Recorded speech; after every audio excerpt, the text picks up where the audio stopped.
Hey guys, and welcome back to this channel. In this video I'll be showing you guys how you can see comments on a Pinterest post. So you're just going to select on a Pinterest post that you want to see like there's a comment or not.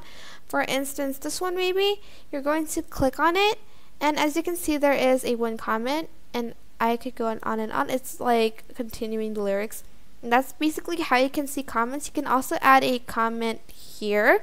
I like this song, and press done, and then the comment will be posted on that Pinterest post.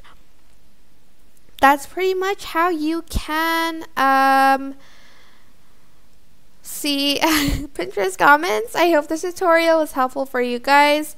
Don't forget to like, comment, share, and also subscribe to this channel if you haven't done that. If you have any questions, just leave it in the comment section down below, and I will try my best to answer them all. Thank you so much for watching. Bye!